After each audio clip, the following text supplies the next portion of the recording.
अक्षरमहं पुरुषोत्तम दासोस्मि। अक्षरेवोहं पुरुषोत्तमનો દાસ છું। अक्षरमहं पुरुषोत्तम दासोऽस्मि। अक्षरमहं पुरुषो। नारायण नारायण सबको।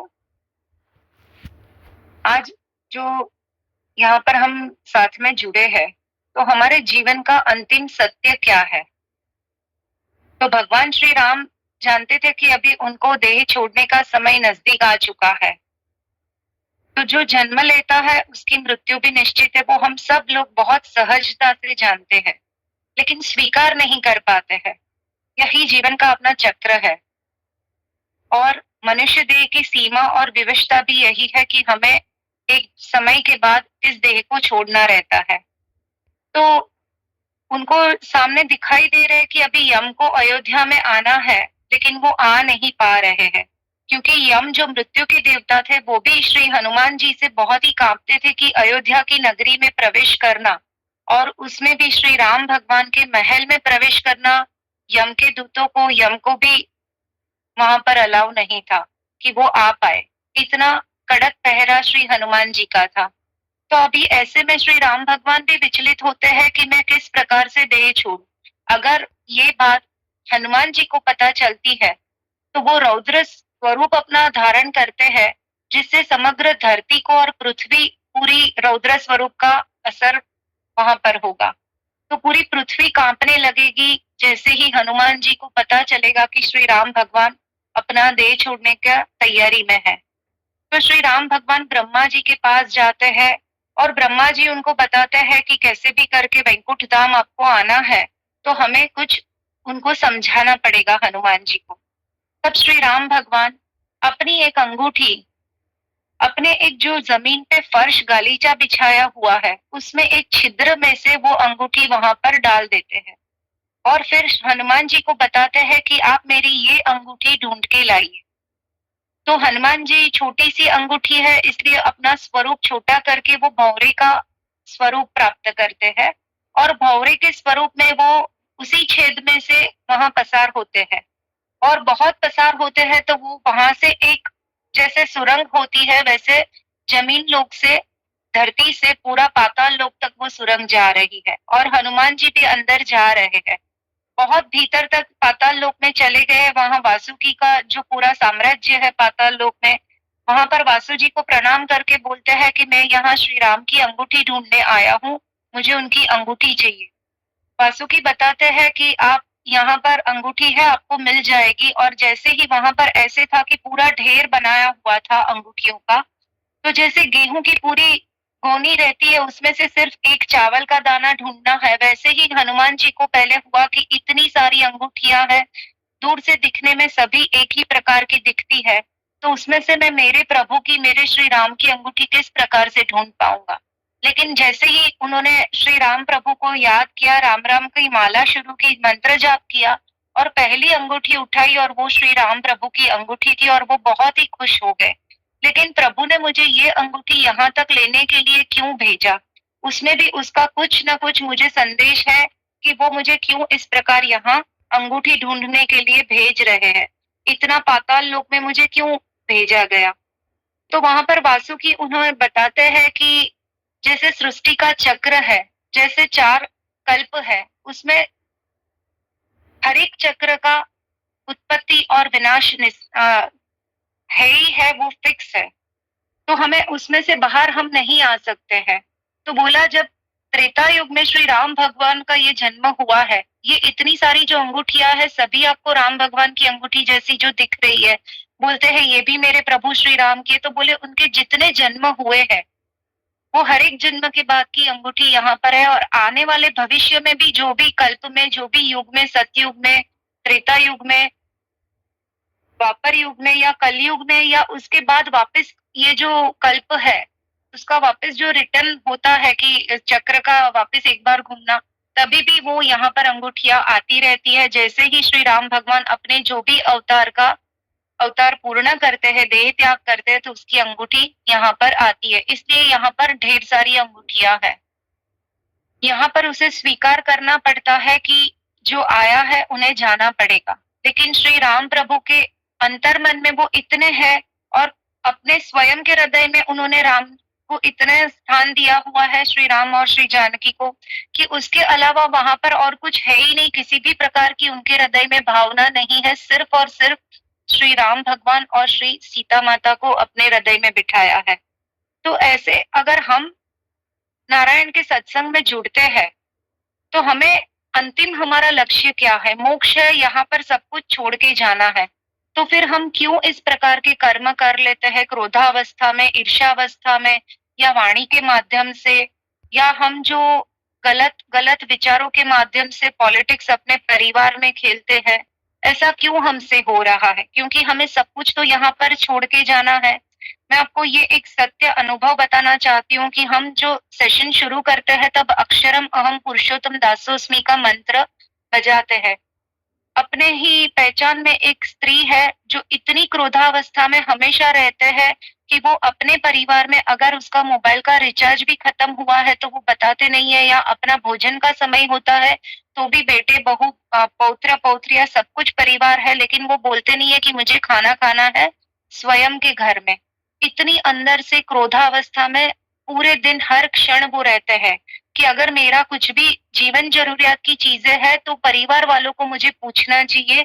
मैं इतना भी नहीं बता सकती कि आज मेरा रिचार्ज खत्म हुआ है, या आज मुझे भोजन में ये वस्तु खाने की इच्छा हुई है, या आज मुझे ये पहनने की इच्छा हुई है। लेकिन अक्षरम अहम पुरुषोत्तम दासोस्मि की माला से रोज एक माला वो स्वयं करते हैं और उससे अपने भीतर का जो क्रोध था वो क्रोध उनका शांत हो गया है, और धीरे धीरे परिवार को ऐसे अपनी जो जीवन जरूरियात है वो स्वजनों को बताना भी शुरू किया है। अंतिम तक नहीं बताते हैं, लेकिन बहुत सारा हम लोग बता सकते हैं कि 50 to 60% उनकी जो जरूरियातें हैं वो अभी परिवार को वो बताते हैं। वरना न बताने के कारण भी फिर परिवार में कर्कशता होती है, कर्म बंध जाते हैं। तो हमें ये सब चीजें बहुत ध्यान रखनी है। अभी इस बुधवार को माक्षर सुद एकादशी है, जिस दिन श्री कृष्ण ने गीता जी कुरुक्षेत्र के मैदान में परोढ़ के समय में अर्जुन को सुनाई थी, और गीता जी का उत्पत्ति उस दिन हुआ था, जो बुधवार को 11 दिसंबर 2024 को है। उसको मौन एकादशी भी कहा जाता है। तो हमारे हिंदू धर्म में एकादशी का बहुत बड़ा महत्व है कि 15 दिन में एक बार एक दिन सिर्फ हम अपने भोजन का त्याग करें। लेकिन इस एकादशी के दिन ऐसा महत्व है कि उस दिन हमें मौन रखना है। तो मौन हम वाणी से तो रखते हैं कि मेरा आज सुबह से 7 से शाम को 7 बजे तक का मौन है, या 24 घंटे का मौन है। लेकिन मौन हमें किस प्रकार रखना है कि हम जब मौन लेते हैं तो हमें सबसे पहला त्याग क्या करना है? मोबाइल का त्याग करना है उस दिन। कि हम व्हाट्सएप के माध्यम से या किसी चिट्ठी के माध्यम से, लिखने के माध्यम से हम दूसरों के साथ बात करते रहते हैं। हरे अर्थ में जो मौन है वो सबसे पहले अपने भीतर जो विचार चल रहे हैं उसको भी शांत करना है, तब जाके आप मौन को स्वीकार कर पाते हो और उसका असर खरे मायने में हमारे जीवन में, हमारे आत्मा में, हमारे स्वयं के अंदर होता है। तो मौन सिर्फ शब्दों का मौन नहीं करना है, हमें मन की स्थिर अवस्था तक पहुंचना है। हमारे भीतर जो भी हमें इंद्रियां हैं उसके ऊपर हमें मौन धारण करना है। स्वाद के ऊपर हमारा मौन उस दिन आना चाहिए, क्रोध के ऊपर हमारा मौन आना चाहिए, हर एक प्रकार की इंद्रिय के ऊपर, हर एक प्रकार के भाव के ऊपर हमारा मौन आना चाहिए। तब जाके वो मौनी एकादशी का हमने पालन किया है वो हमें समझ में आता है। और जब हम उपवास के साथ इस प्रकार का मौन करते हैं कि अपने भीतर की सभी इंद्रियों को अपने अंदर सिमट के मौन रख के स्थिर करके अगर हम प्राप्त करते हैं तो हमें स्वयं की उस दिन पहचान होती है कि हम स्वयं कौन है।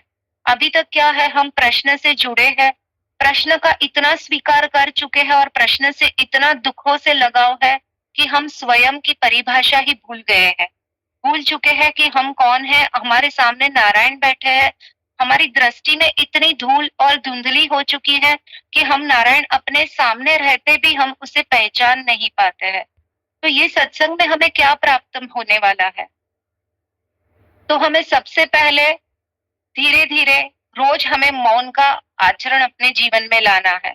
अभी ये 2024 का अंतिम सप्ताह चल रहा, अंतिम माह चल रहा है, दिसंबर महीना, और उसमें हमें किस प्रकार से अपने भीतर में बदलाव लाना है। जैसे मैंने 2 दिन पहले बताया था कि सबसे पहले हमें माफ करना है इस बाकी के दिनों में, जितने भी दिन आज से बचे हैं उतने दिन में हमें अपने जीवन में जुड़े हर एक व्यक्ति को, चाहे उसने अपने साथ अच्छा किया है या अपने साथ बुरा किया है, वो सबको हमें माफ करते जाना है। और फिर हमें धीरे धीरे अपना मौन बढ़ाना है। मौन सिर्फ वाणी का मौन नहीं है, मौन व्यवहार का भी है और वर्तन का भी है। अगर मौन में एक व्यक्ति, ये सत्य घटना है कि एक सेठ जो है वो अपने गांव में रहता है और वो इतना अंतर मन से मौन है, वाणी से सबसे बात करता रहता है, लेकिन अंतर मन से संपूर्ण अवस्था मौन की उनकी है। तो जब पूरे नगर में, पूरे गांव में जब आग लगती है तो सब लोग चिल्ला चिल्ला के, गांव छोड़ के, अपने घर छोड़ के, परिवार के साथ बाहर खड़े हैं और बोल रहे हैं कि आग लगी है, पूरा गांव जल रहा है।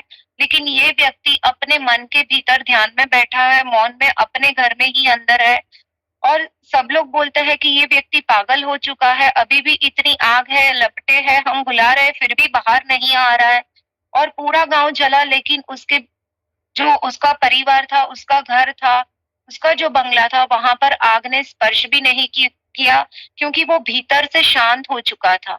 तो बाहर की कितनी भी हमारी जो कोलाहल है, हमें वो मन के कोलाहल में नहीं लाना है। मन जब हमारा शांत हो जाता है तो अपने आप कितना भी बार व्यवहार दुर्व्यवहार है या कुछ भी हो जाता है, लेकिन मन की शांति है तो हमारे परिवार में शांति रहेगी, हमारे घर में शांति रहेगी, और बाहर के वातावरण की असर हमारे घर में उतनी अवस्था तक नहीं पहुंच पाती है। तो अगर हमारा मन स्वयं से हम शांत करते हैं, स्वयं की बातों, जो मैंने बताया है कि व्यक्ति हमेशा सबसे ज्यादा जो बातें करता है जीवन में, वो स्वयं से करता है। अगर स्वयं की बातें सकारात्मक है, शांत है, प्रभावशाली है, किसी के प्रति ईर्ष्या वाली नहीं है, तो आपको उसकी असर होनी ही होनी है, आपके ऊपर भी होगी और आपके परिवार के ऊपर भी होने वाली है। तो हम ये बुधवार को हो सके तो हमारे केयुंग परिवार में सभी सदस्यों को एकादशी का व्रत, अपनी तबीयत अगर अच्छी है तो करनी है, हम फ्रूट्स, फलाहार सब कुछ लेके करने का प्रयास करें। फिर भी नहीं होता है हमसे तो उस वक्त हम एक समय का एक टाइम खाना खा के कर सकते हैं।